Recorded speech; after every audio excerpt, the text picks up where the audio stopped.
They called it the swamp, the mud pit, the place where good money went to drown a slow, agonizing death. Mrs. Henderson, bless her cotton socks and her gossiping tongue, referred to it quite dramatically as my personal Everglades. She'd stand on her porch, watering her prize-winning petunias, and shake her head every time I drove past the rusted chain-link fence, the one that demarcated my financial graveyard from her manicured perfection. Her pity, mixed with a healthy dose of neighborhood superiority, was a sharper sting than any bank overdraft notice. And believe me, there were plenty of those. But every single time I heard the snickers, every time I saw the sideways glances, every time someone asked, with that sickeningly sweet faux concern, "How's the water table, Rick?" I just smiled. A slow, steady, incredibly patient smile. Because what they saw, a worthless, perpetually soggy parcel of low-lying land, a breeding ground for mosquitoes and rumors, was not what I saw. Not at all. I saw the future. I saw granite countertops, polished teak decks, and the kind of clientele who measure their net worth in non-contiguous land masses. I saw the Trident Marina. The land, all 27 acres of it, was an insult to topography. It sat right at the elbow of where the old industrial channel met the main estuary. For decades, it had been zoned for nothing but heavy manufacturing, then rezoned, then abandoned after a series of failed environmental compliance attempts. It was too wet to build a warehouse, too polluted to be a park, and too far gone to ever host another legitimate factory. So it sat there, half submerged 6 months out of the year, utterly useless, and therefore utterly cheap. Dirt cheap, swamp cheap. The day I signed the papers, the lawyer actually paused, pen hovering over the final dotted line, and asked me if I was absolutely certain. His voice held that deep, professional skepticism that borders on pity. "Mr. Vance," he'd said, peering over his reading glasses, "this acreage has been on the county disposal list for 9 years. 9. It carries a substantial environmental remediation lien."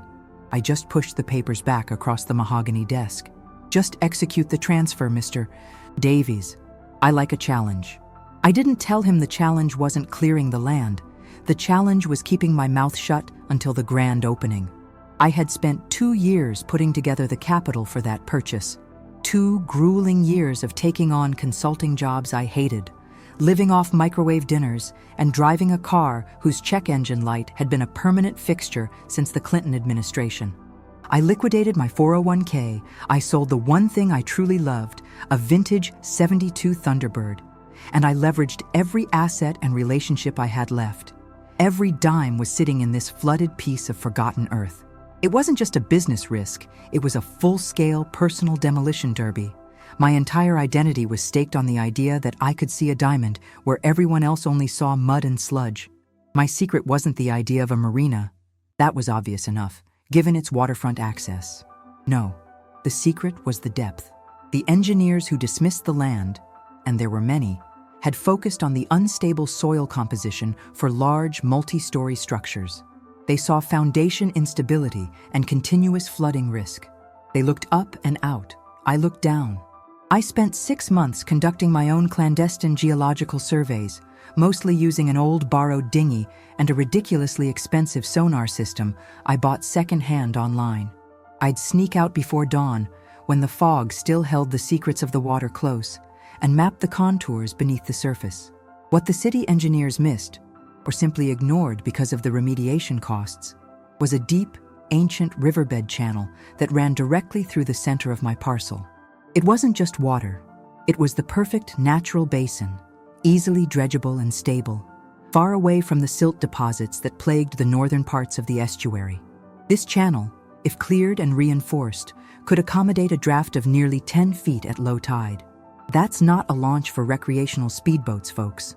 That's enough for multi-million-dollar yachts, 60-foot, 70-foot vessels, the kind that need a dedicated, secured, 5-star home. My home. The sheer audacity of the plan thrilled me. I wasn't just building a marina. I was establishing a new, exclusive coastal gateway right under the noses of everyone who thought they knew better. I wasn't playing the real estate game. I was playing the cartography game, redefining the usable geography of this entire stretch of coast. But the first, immediate hurdle wasn't the dredging permits or the environmental reports. It was silence, absolute, unwavering, impenetrable silence. If anyone found out the true depth and the potential draft before I secured the final, crucial easement from the county, the one that granted exclusive rights to the water column leading out to the main shipping lane, the price of the surrounding properties would skyrocket overnight. The local established marinas, the ones run by the old families who guarded their territory like medieval barons, would mobilize their political power to stop me before I even turned the first shovel of dirt. I had to become a ghost. I had to continue playing the role of the neighborhood idiot who bought a swamp. I hired a small, discreet demolition crew from 3 states over, paying them cash and giving them a cover story about clearing the land for a future low-cost housing development that was perpetually in planning stages. The heavy equipment only operated in the dead of night. The permits I filed were deliberately vague, listing generic environmental preparation and soil stabilization. Every move had to be cloaked in mediocrity and failure.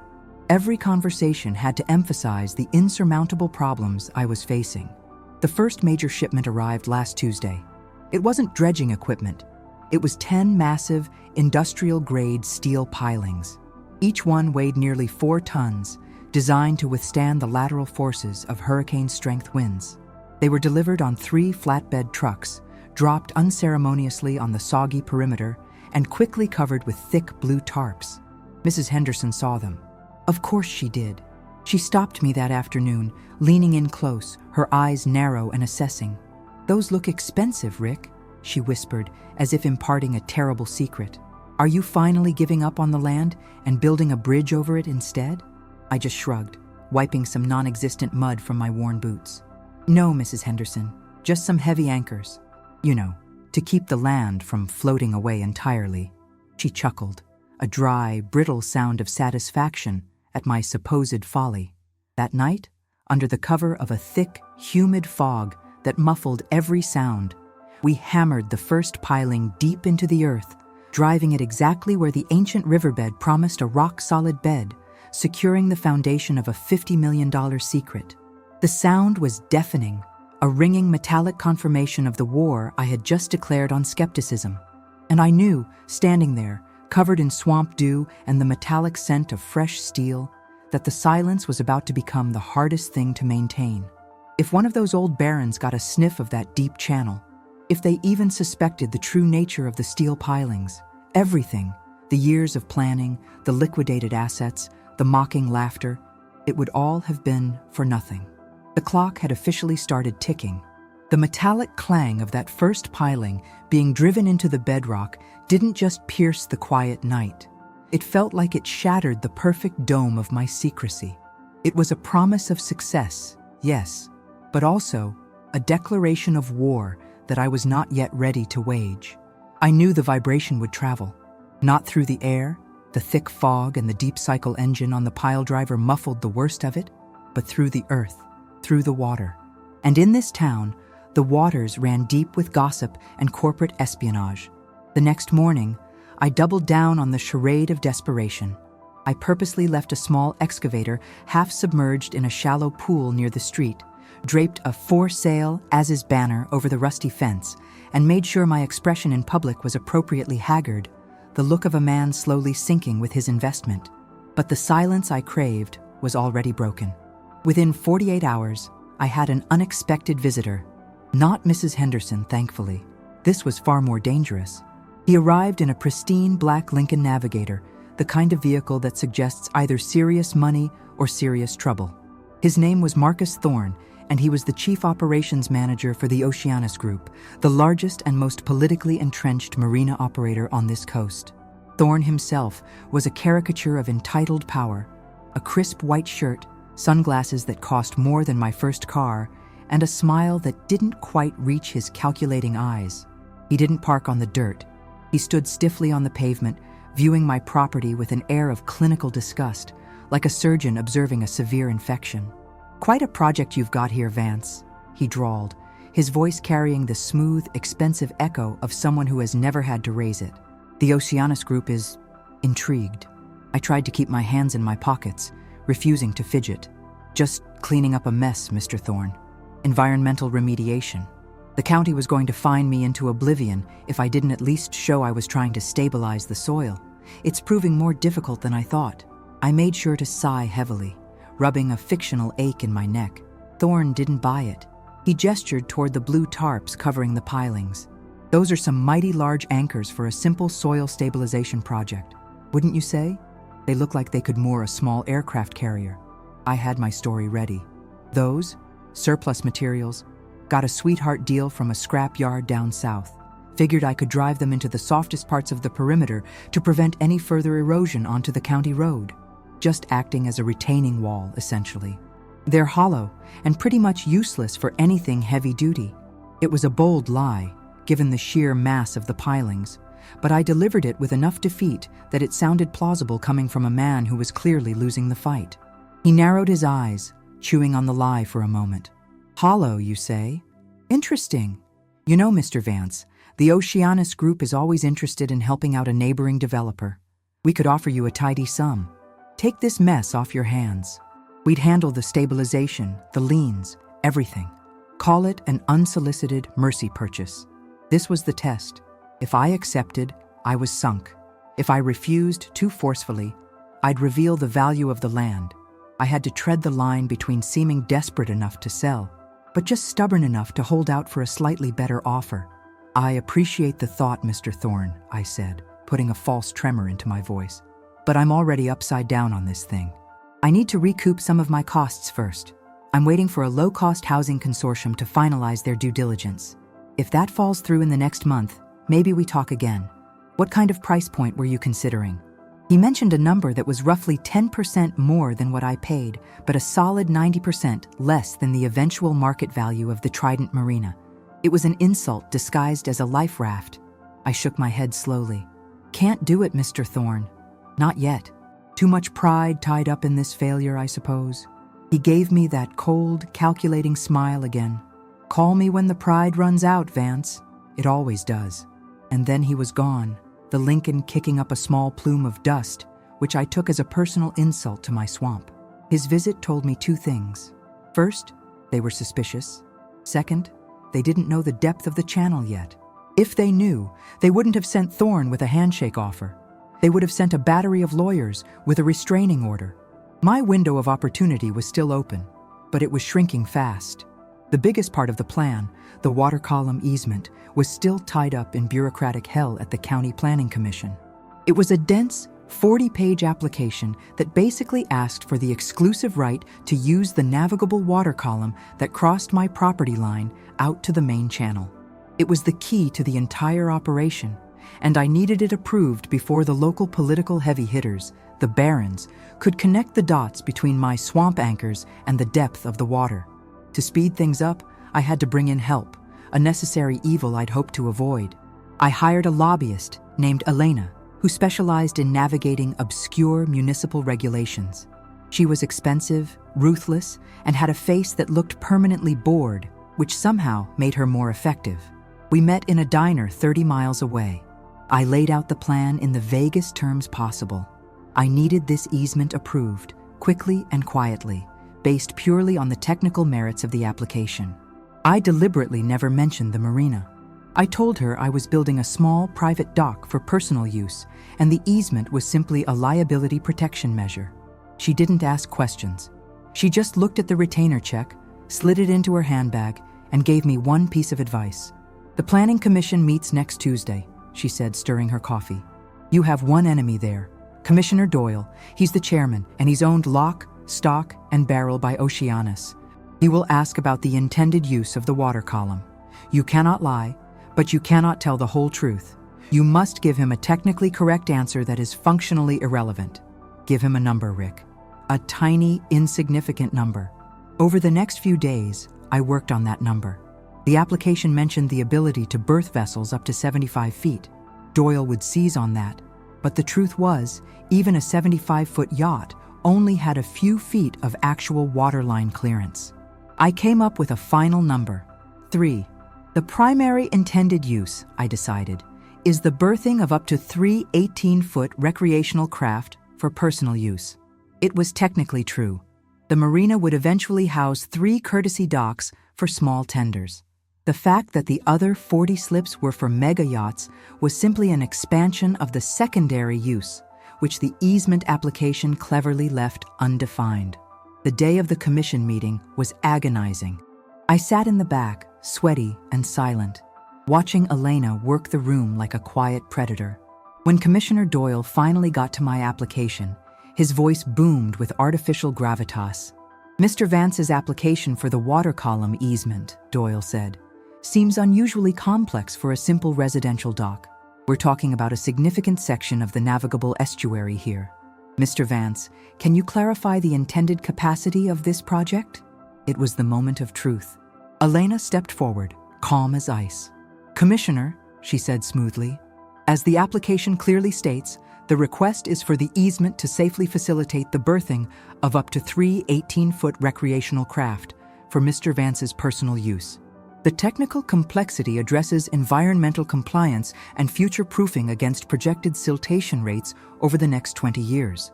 She hit the technical jargon hard, throwing a veil of bureaucratic boredom over the revolutionary nature of the request. Doyle, satisfied he'd performed his due diligence for his patrons, simply nodded and moved to a vote. It passed. A crucial proprietary piece of the Atlantic Ocean, the literal path out to sea, was now legally mine. I had the foundation and the egress, but my small victory had a price.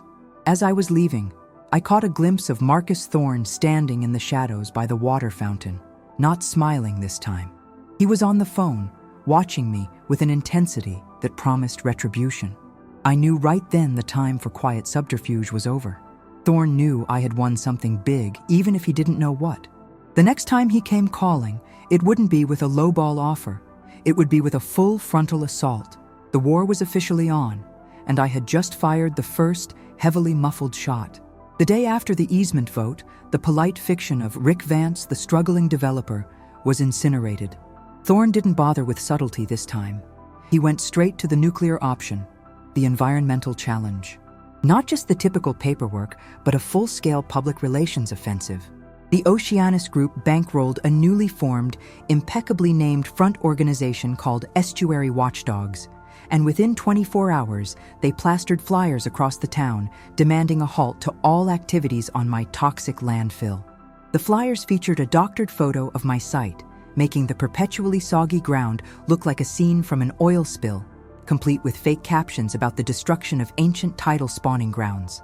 The immediate fallout was brutal.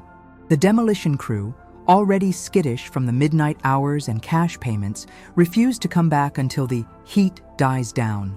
The local newspaper, which usually only reported on bake sales and high school football, ran a sensationalist editorial titled, "Swamp Thing Threatens Our Coastline." My own bank, which was only holding a line of credit on the land itself, called me in for a mandatory review, which was banking speak for, "We're about to panic and freeze your funds." I'm cornered. I had the pilings and the easement, but without the physical work starting, the dredging of the main channel, the whole project remained an expensive fantasy. I had to pivot instantly from secrecy to overwhelming, visible action. The only way to combat public and legal scrutiny is to move faster than the lawyers can file injunctions. I cashed out the last of my available capital and bought, not rented, a massive clamshell dredge. The purchase order alone felt like signing my life over to the sea gods, but I needed to show progress, visible, irreversible progress. The dredge arrived via barge under heavy security, a behemoth painted construction yellow, looking impossibly out of place in my humble swamp. I had to personally oversee the assembly, working alongside the few remaining fiercely loyal subcontractors. We ran 12-hour shifts, ignoring the shouted protests and the camera phones that perpetually hovered over the chain-link fence. I knew the moment that dredge bucket bit into the riverbed, the game would change. The dredging permit was tied into the same vague environmental preparation filing as the pilings. If I started work and they got an injunction, I'd be in contempt. If I waited, I'd be buried in paperwork. I chose to dig. The first bucket of silt we pulled up was dark, smelling of mud, and decaying plant life. Exactly what I expected. But the second scoop, the one that went deeper into the main channel, was different.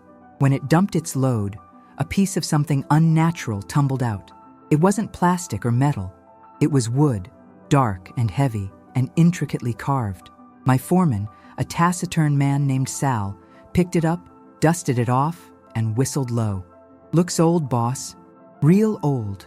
It was a piece of timber, maybe 3 feet long, clearly a structural component, riddled with barnacle scars. It looked like the rib of a ship. My heart didn't sink. It went cold. The discovery of a shipwreck, especially one deemed historically significant, is an automatic, total freeze on all construction. The Coast Guard steps in, the National Historic Preservation Act kicks in, and my window of opportunity slams shut permanently. Oceanus would never have to lift another finger. I looked at Sal. He looked at the dredge bucket swinging back toward the channel. Then he looked at the protesters across the street, snapping pictures of every minute detail. "What do we do, boss?" he asked, his voice barely a whisper. I had 5 seconds to decide between legal ruin and financial ruin. If I reported the find, I lost everything. If I didn't, I was committing a federal crime. I made the only logical decision for a man who had already bet his entire life savings on a swamp. "Sal," I said, my voice low and urgent, "that piece of wood, it must have snagged on the bucket from the side of the pit, right? It was just a random piece of debris. Didn't come from the channel itself. Do you understand?" Sal was a veteran of the game. He glanced at the protesters, then at the deep channel, and gave a single, almost imperceptible nod. "Right, boss. Debris. We gotta clean up the debris fast before it contaminates the rest of the pile." For the next 8 hours, we didn't dredge. We buried the evidence. We mixed the fragments of the old ship with tons of the black, foul-smelling silt, spreading the debris out along the perimeter in the most polluted section of the land. It was a massive, morally ambiguous cover-up, all conducted while under the intense, suspicious gaze of the estuary watchdogs. But the real twist came that evening, after the burial was complete. I was reviewing the original survey maps, trying to trace the dredge line precisely to avoid any further debris, when I realized something horrifying. The ship wasn't an ancient relic. It was marked on a decommissioned 1940s hydrographic chart I'd managed to find in the county archives. It wasn't a Spanish galleon. It was a decommissioned Coast Guard cutter that had been intentionally sunk there to form a breakwater for the old industrial channel 70 years ago. This wasn't just a historic wreck. This was federal property. A cold sweat broke out over my entire body. Violating the Historic Preservation Act was bad. Interfering with the wreckage of a U.S. Coast Guard vessel? That was a whole different level of trouble, involving federal agents and military law. I had just committed a serious federal crime to save my project, and for what? Because I didn't take 5 minutes to cross-reference an obscure, nearly forgotten chart. I needed help that wasn't Elena the lobbyist. I needed legal firepower that could handle federal heat, and I needed it yesterday. There was only one person in town who had the reputation for defending the truly indefensible, the retired, notoriously prickly maritime attorney, Eleanor Ellie Roth. She lived 3 blocks from Mrs. Henderson, a recluse known for her encyclopedic knowledge of maritime law and her absolute contempt for everyone who practiced it. I found her house tucked away behind a wall of overgrown jasmine. She met me at the door, wearing a worn dressing gown, her white hair pulled back severely, and a skepticism that dwarfed even Marcus Thorne's. I laid out the entire truth: the swamp, the deep channel, the easement, Thorne's attacks, and finally, the buried cutter. I didn't leave out the part where I deliberately concealed federal property. She listened, her expression unreadable, sipping tea from a delicate porcelain cup. When I finished, the silence stretched so thin, I thought it might snap. Finally, she put the cup down. "Rick Vance," she said, her voice dry and rustling like old parchment. "You're either the stupidest man I've met or the bravest. Either way, you're looking at 10 years in federal prison." She then gave a slow, deliberate smile. "However," she continued, "the jurisdiction is murky. The cutter was intentionally sunk and decommissioned. There's an obscure 1952 ruling regarding abandoned government vessels in non-military waters. We might have a defense, But I don't work for money, Mr. Vance. I work for fun. And stopping Thorne and his bloated cronies from monopolizing this coast? That sounds like a lot of fun. She picked up the phone. I'm making 2 calls, she informed me. One to Sal. Tell him to dredge 20 feet around the wreck site, not through it, creating a visual barrier. We'll claim it as part of our environmental remediation containment. The second call is to the county sheriff. We're going to leak a story about an alleged unauthorized underwater intrusion, maybe a drone, by a third party. We need to turn the tables and make Oceanus the suspect. Welcome to the Federal League, Rick. It's a dirty fight. The unexpected alliance with the formidable Ellie Roth had just shifted the battlefield from a local skirmish to a federal conflict. But the fact remained. I was now one bad phone call away from having my entire operation seized by the US government. Ellie Roth was a whirlwind of strategic malice, and suddenly, I wasn't just fighting a local monopoly.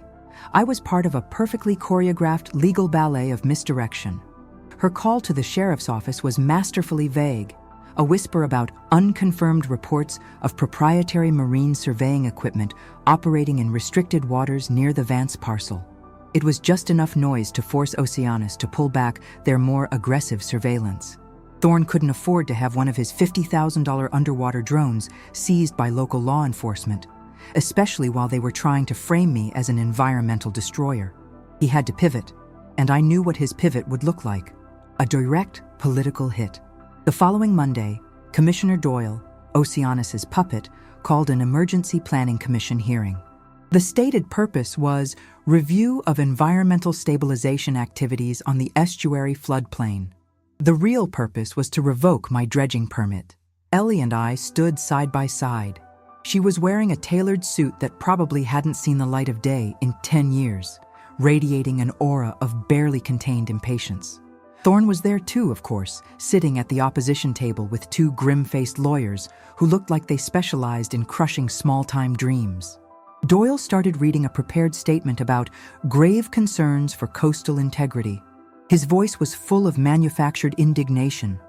But when Thorne's lawyer started presenting the evidence, blown-up, grainy satellite photos of my industrial pilings, suggesting a massive, unpermitted development, Ellie calmly interrupted.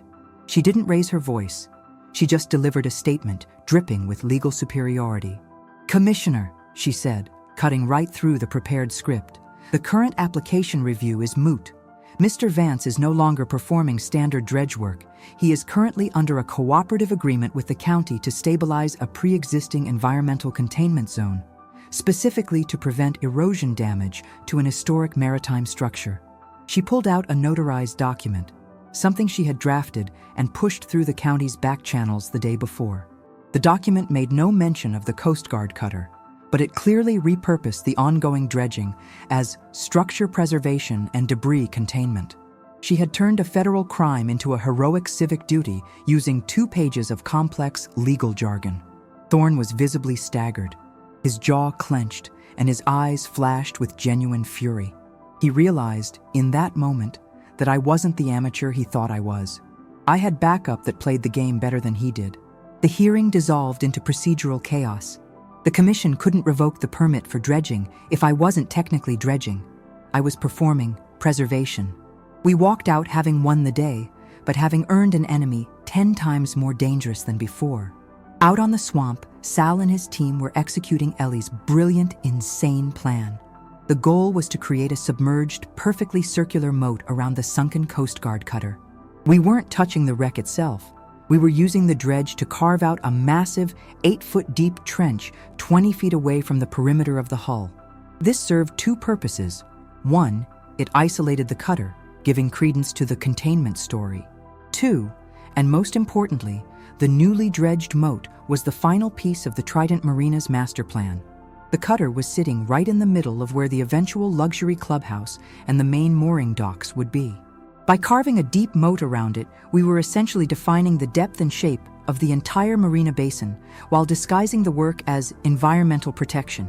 The irony was sweet enough to cause cavities, but all the legal maneuvering in the world couldn't protect us from a human element.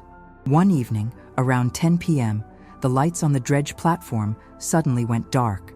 Not a power failure. the deep rumbling of the generator abruptly sputtered and died. Sal's voice crackled over the radio, tight with alarm. "Boss, we're shut down. Fuel lines cut. Looks like someone used an industrial saw. Clean job." This wasn't Thorne's legal team. This was sabotage. This was a physical trespass onto federal easement property, which was an even bigger deal than a simple property crime. I drove out immediately, navigating the treacherous, muddy service road in the dark.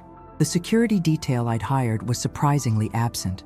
I found the two guards tied up, gagged, and terrified inside their tiny guard shack. They hadn't seen anything, only heard a burst of static, a loud splash, and then silence. I inspected the damage. The main diesel lines were sliced clean through, spilling hundreds of gallons of non-biodegradable fuel onto the ground near the swamp's edge. It was an environmental catastrophe on a small scale, exactly the kind of incident the estuary watchdogs had been hoping for. They had tried to frame me. Now they were trying to engineer my downfall by creating the very disaster they feared. The dredge was useless. The fuel spill needed immediate remediation, and that meant calling the EPA, which meant an immediate federal inspection of the entire site. The Coast Guard cutter, the buried debris, the illegal pilings, it would all be exposed. I had 20 minutes before the spilled fuel seeped beyond the containment berm. I had to choose between cleaning up the oil spill and saving the entire project. My heart pounded a frantic rhythm against my ribs. I looked at the dark, viscous pool of diesel and then at the massive, dormant dredge. If I called the EPA, I got shut down, and Thorne won. If I didn't, I became a true environmental criminal. I pulled out my phone, but instead of dialing the emergency hotline, I called Ellie. It was 11 p.m. She answered on the first ring, her voice surprisingly alert. I told her about the sabotage, the cut lines, and the fuel spilling onto my environmental containment zone. There was a long silence on the line. Then she let out a sound that was half sigh, half snort of amusement. "Thorne is getting sloppy," she commented. "Here is what you do, Rick. You call the county's non-emergency fire department. You tell them you have a suspicious fluid leak from a vehicle, possibly an intentional vandalizing, and you ask them to send a pumper truck, not an EPA team. You are not reporting a spill. You are reporting a crime. And then you wait exactly 15 minutes and you call the local news station's midnight reporter. You give them an anonymous tip about the Oceanus Group being investigated for corporate espionage and environmental sabotage at the Vance site. We will beat them at their own game. If they want a disaster, we will give them a disaster that paints them as the villain." The audacity was breathtaking. Within an hour, the scene was chaos, but it was my chaos. The fire department was pumping the diesel into their tanker trucks, treating the area as a crime scene, not an environmental hazard. And then, the local news van rolled up, lights blazing, capturing the firemen, the vandalized dredge, and the still shackled guards. The reporter, a young, ambitious woman named Dana, was interviewing the police chief about corporate sabotage of a local environmental stabilization project. The narrative had flipped completely. I stood back in the shadows, covered in sweat and diesel, watching the disaster become my triumph. But as the news cameras shone on the massive dredge and the freshly carved pit, I knew Thorne was watching too. I had just escaped federal prison and financial ruin in one night, but the cost was eliminating any pretense of subtlety. The next move from Oceanus wouldn't be sabotage, it would be war. The diesel sabotage, instead of crippling us, gave us exactly what we needed: a sympathetic public spotlight and a clear villain. The local news footage of the fire department pumping diesel out of my containment zone made Thorne look like a cartoon villain, desperate to stop civic improvement. For 2 weeks, while the police investigated the incident, very slowly thanks to Ellie's network, we worked with unprecedented speed. The moat around the Coast Guard cutter was finished. It was an engineering marvel, a perfect deep-water circle that, when viewed from above, clearly delineated the shape of the main marina basin. The land reclamation process, using the dredged silt to raise the low-lying perimeter, was also nearly complete. The swamp was starting to look less like a marsh and more like a shoreline. The final piece of the structural puzzle was the seawall. Using the massive pilings we drove in Block 1 as a foundation, we installed prefabricated concrete sections, creating a robust, 10-foot-high barrier against the estuary. This wasn't just flood protection. It was a physical declaration of independence. No one could mistake this for a residential dock now. This was industrial-grade luxury infrastructure. This was the Trident Marina, finally emerging from the muck. But the moment the wall went up, the legal harassment intensified. Thorne couldn't stop the construction, so he tried to stop the money. He used the Oceanus Group's influence to strong-arm the original bank that held my line of credit. The bank, seeing the public controversy and the pressure from a major client like Oceanus, panicked and issued a formal demand for accelerated repayment. It was a classic financial chokehold. I had spent nearly every liquid dollar on the dredge and the seawall. If I didn't pay the bank off in 10 days, the entire property would go into foreclosure and Oceanus would be the sole bidder at the auction. This was the final critical point where the land's value had to be revealed. I had to secure the final massive tranche of financing, the $30 million needed to purchase the floating docks, build the clubhouse, and pay off the panicking local bank. And to get that kind of money, I needed a heavyweight. I needed an anchor tenant. I flew to Miami for a clandestine meeting with the representatives of the Al Safar family, a Saudi investment group known for their portfolio of super yachts and their need for secure, discreet American mooring. Their lead representative, a man named Tariq, was sharp, meticulous, and completely immune to local politics. I presented him with the complete, unvarnished truth, the deep channel sonar maps, the signed easement, the state-of-the-art seawall design, the legal battles, and the current foreclosure threat. I showed him how the deep basin would handle his family's newest vessel, the $200 million, 250-foot monster that was currently too large for any private marina north of Fort Lauderdale. Tariq studied the photos of the now completed basin, the perfect, deep water circle. He didn't focus on the luxury, he focused on the scarcity. "Mr. Vance," he said, his English perfectly measured, "your flooded land is the only viable access point for vessels of this size in this entire state. You have built a fortress that solves a logistical problem for a very small, very wealthy pool of clients. This is not real estate. It is a proprietary utility." He agreed to a $40 million investment, conditioned on clear title, and contingent on me silencing the noise. I had 7 days left on the bank's demand notice. With the Al Safar commitment in hand, I felt an actual physical lightness. I was going to win. I called Ellie.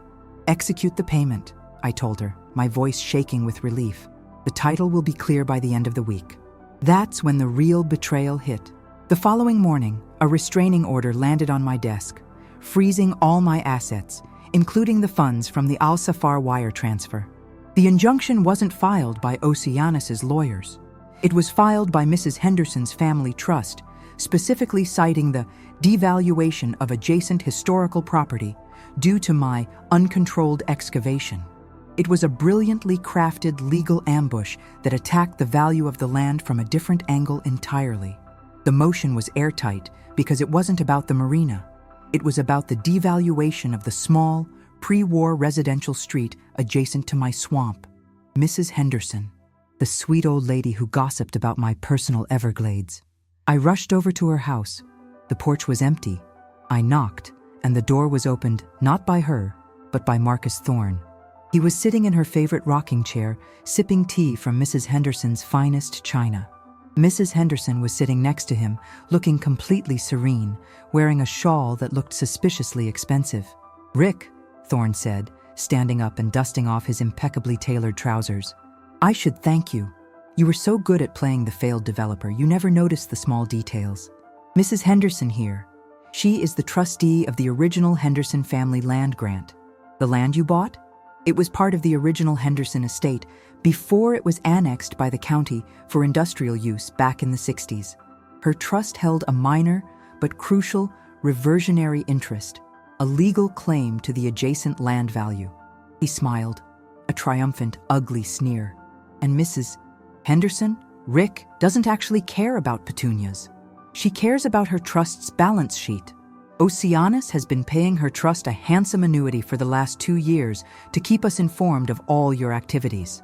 She told me about the sonar equipment, the pilings, and the meeting in Miami. She told me you secured the final funds this week." He held up his teacup. She was the perfect cover, the friendly neighborhood failure reporter. You never suspected the quiet neighbor was my most effective spy. The realization hit me with the force of a tidal wave. All the pity, the head shaking, the questions about the water table, it was all intelligence gathering for the enemy. She hadn't been laughing at my flooded land. She had been laughing at me. Your money is frozen, Rick, Thorne continued, savoring every word. And the deadline for the bank payment is tomorrow morning. Your land goes to foreclosure. We buy it for cents on the dollar, now that you've done all the expensive dredging and won the easement. You built the Trident Marina for us. He raised the teacup in a final, mocking toast. The neighborhood wins, Rick. You lose. I stood there, watching my entire life's work vanish because of a sweet-faced old lady and a reversionary interest in a land trust. The final, crushing twist had arrived. I had 12 hours left. I stood in Mrs. Henderson's entryway, the heavy scent of potpourri and old money thick in the air, watching Marcus Thorne gloat. He was celebrating my demise with my mole, sipping my humiliation from her delicate teacup. The silence, after his final, brutal pronouncement, was the only thing I had left to work with. I could have lunged at him. I could have burned the house down. But decades of discipline, of seeing the opportunity where others saw only catastrophe, kicked in. I focused on one tiny detail. Thorne said the Henderson Trust held a reversionary interest based on the devaluation of adjacent historical property. I didn't argue. I didn't beg. I just turned and walked away, pulling out my phone as soon as the door closed.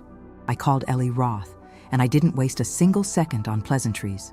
Thorne's using the Henderson Trust, reversionary interest, injunction on the Al-Safar funds. The bank deadline is tomorrow morning. We're finished, Ellie. Unless... I trailed off, waiting for the lightning bolt of her intellect to strike. There was a moment of silence that felt like the longest night of my life, a terrifying void filled only by the sounds of the swamp I was about to lose. Then, Ellie's voice, sharp and suddenly energized, cut through the quiet. The reversionary interest. Rick, when did the Henderson family lose the industrial land you bought? Early 60s, I replied, retracing the steps of my due diligence. The county seized it for the industrial channel expansion. And when did the Coast Guard sink that cutter? She snapped. I froze.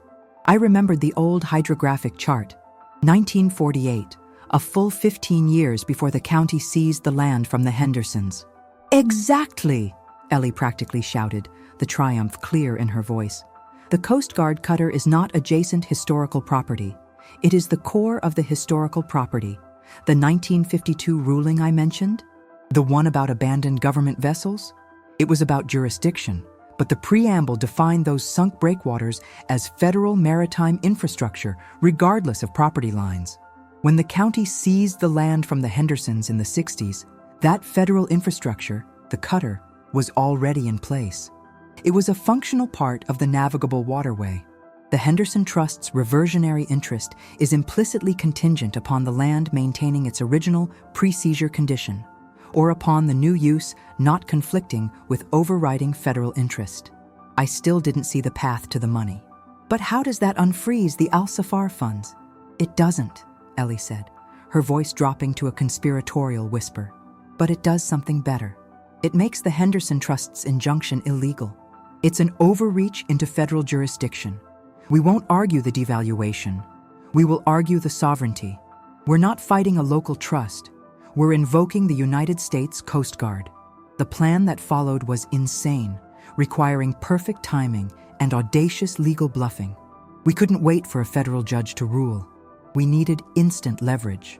Ellie drafted an emergency filing to the federal district court, citing the Coast Guard cutter's status as federal maritime infrastructure and arguing the Henderson Trust's action constituted illegal obstruction of a navigable waterway, the one I had legally secured the easement for. The goal wasn't to win the case. It was to use the threat of a massive federal lawsuit to terrify the local bank. At 8 a.m. the next morning, 2 hours before the foreclosure deadline, I walked back into the local bank manager's office, but I wasn't alone. Ellie was on speakerphone, and sitting across the desk from the panicked manager was a serious-looking, unsmiling man I introduced only as an observer from the U.S. Attorney's Office. I didn't mention he was Ellie's nephew, who worked in a completely unrelated department 400 miles away. The visual and legal pressure was overwhelming. Ellie's voice, projected across the desk, was icy. "Mr. Peterson," she said to the manager, "you have an injunction from a local trust, the validity of which is currently being challenged in federal court as an illegal obstruction of federal maritime infrastructure. Furthermore, we have evidence your major client, the Oceanus Group, conspired with that trust and engaged in corporate espionage, sabotage, and attempted fraud to steal the property. I suggest you decide right now. Do you follow a local, legally dubious injunction that puts your bank at risk of being named a defendant in a massive federal conspiracy and obstruction case, or do you accept the $40 million wire transfer from the Al-Safar Group, which is waiting for immediate release?" The bank manager looked at the severe face of the fake U.S. observer, at the clock ticking toward the foreclosure, and at the sheer volume of fear I had generated. He cracked. He picked up the phone and yelled at his legal team, "Release the funds, clear the title, now." By 10:15 a.m., the money was wired, the bank was paid off, and the title to the fully dredged $50 million Trident Marina site was mine, clear and free. The final confrontation was not a face-to-face showdown, it was a phone call.